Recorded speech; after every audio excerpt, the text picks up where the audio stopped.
रज मौज आउ पोड़पिठा बिना रज संपूर्ण अधूरा। समस्तंकु रज संक्रांतिर अनेक अनेक शुभेच्छा।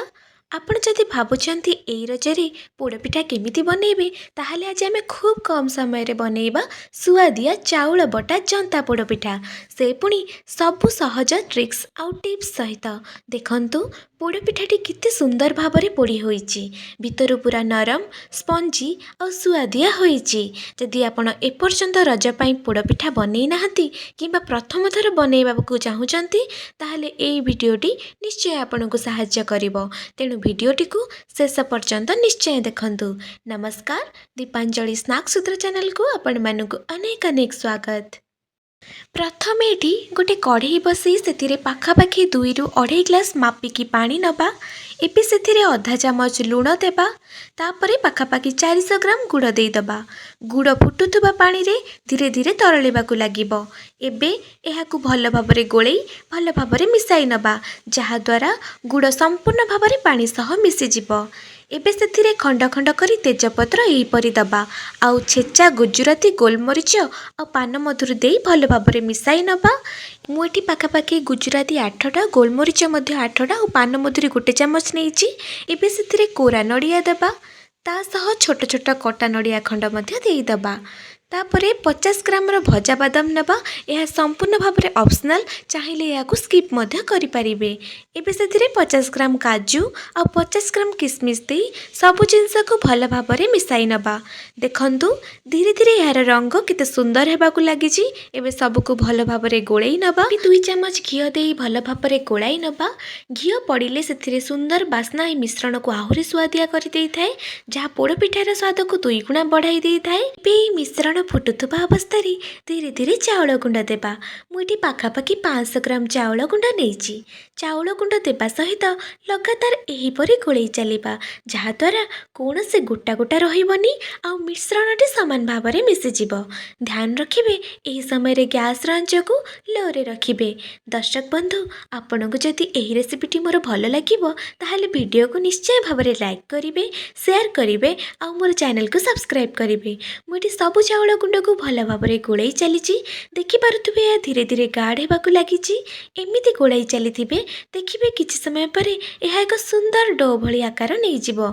आउ देखंतु जंतुणटी केते गाढ़ होई जाईची। एहार रंग मध्य केते सुंदर आसीची, आउ कढ़ईर तळे टिके भी लागु नाही।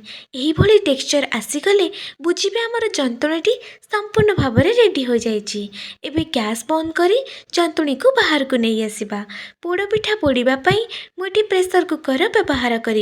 आपण माने चाहिए कढ़ई मध्य व्यवहार करि परिबे। एठी मो प्रेशर कुकर रे चारिआडे घियो लेपि दउची, जहा द्वारा पोड़पिठाटी तळ पटु अधिक पोड़िबो नाही, आउ परे काढिबा समय रे मध्य बहुत सहज रे बाहरी आसीबो।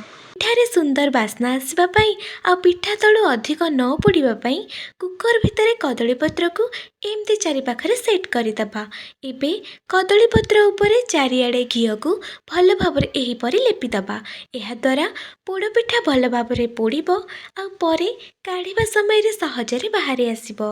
एबे हमर गरमा गरम जंतुणी को कुकर भितरे रखिदबा।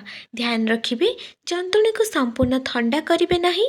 जंतुणी सरिला मात्रे एहाको एकदम सेट करिदेबे।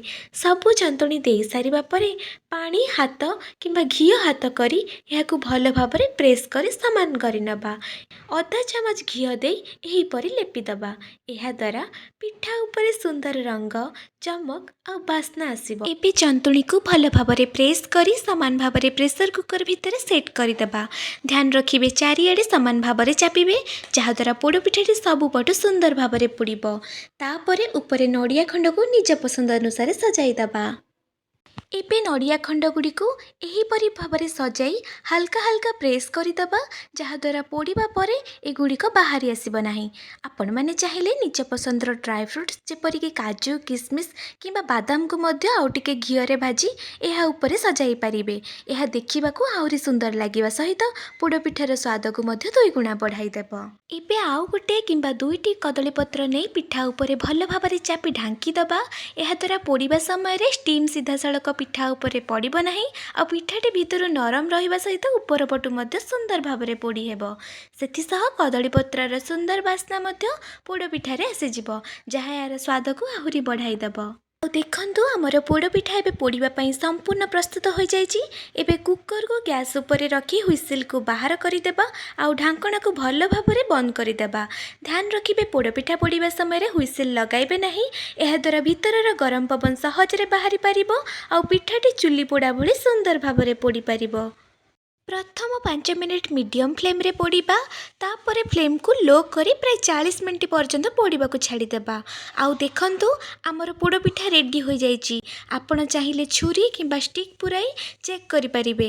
ଯଦି ଜନ୍ତୁଣି ସେଥିରେ ଲାଗୁଥାଏ ତାହେଲେ ଆଉ 5ରୁ 10 ମିନିଟ୍ ଲୋ ଫ୍ଲେମ୍ରେ ପୋଡ଼ିବାକୁ ଛାଡ଼ିଦେବେ। ଆଉ ଦେଖନ୍ତୁ 3 ଘଣ୍ଟା ଥଣ୍ଡା ହେବା ପରେ ପିଠାକୁ ପ୍ଲେଟ୍କୁ କାଢ଼ି ନେଇଛି। କେତେ ସୁନ୍ଦର ସେପ୍ରେ ବାହାରିଛି ଆଉ ଟେକ୍ସଚର ମଧ୍ୟ ଗାଁ ଚୁଲିର ପୋଡ଼ପିଠା ଭଳି ଲାଗୁଛି। ଆଉ ଦେଖନ୍ତୁ ଏବେ ମୁଁ ଏହାକୁ କାଟିକି ଦେଖାଉଛି। ଦେଖନ୍ତୁ ଭିତରୁ କେତେ ନରମ, ସ୍ପଞ୍ଜି ଆଉ ସୁନ୍ଦର ହୋଇଛି। ହାତରେ ଧରିଲେ ମଧ୍ୟ ଏହାର ସଫ୍ଟନେସ୍ ସ୍ପଷ୍ଟ ଭାବରେ ଜଣାପଡ଼ୁଛି। ଚାଉଳ ଜନ୍ତାରେ ତିଆରି ହୋଇଥିଲେ ମଧ୍ୟ ଏହା ଆଦୌ ଶକ୍ତ ହୋଇନାହିଁ। ପ୍ରତ୍ୟେକ ଲେୟର ଭିତରେ ଗୁଡ଼, ନଡ଼ିଆ ଆଉ ଘିଅର ସ୍ୱାଦ ଭରି ରହିଛି। ଥରେ ଖାଇଲେ ଏହାର ସ୍ୱାଦ ନିଶ୍ଚୟ ମନେ ରହିବ। ଆପଣମାନେ ମଧ୍ୟ ଏହି ରଜରେ ଖୁବ୍ କମ୍ ସମୟରେ ଏହି ସୁଆଦିଆ ଚାଉଳ ଜନ୍ତା ପୋଡ଼ପିଠା ବନାଇ ନିଶ୍ଚୟ ଖାଆନ୍ତୁ। ସବୁ ଛୋଟ ଛୋଟ ଟିପ୍ସ ଆଉ ଟ୍ରିକ୍ସ ଫଲୋ କଲେ ପ୍ରଥମ ଥରରେ ମଧ୍ୟ ପୋଡ଼ପିଠାଟି ଏମିତି ସୁନ୍ଦର, ନରମ ଆଉ ସ୍ପଞ୍ଜି ହୋଇ ପ୍ରସ୍ତୁତ ହେବ। ରେସିପିଟି ବନାଇଲେ କମେଣ୍ଟ ସେକ୍ସନରେ ନିଶ୍ଚୟ ଜଣାନ୍ତୁ ଆପଣଙ୍କୁ ଆଜି କେମିତି ଲାଗିଲା।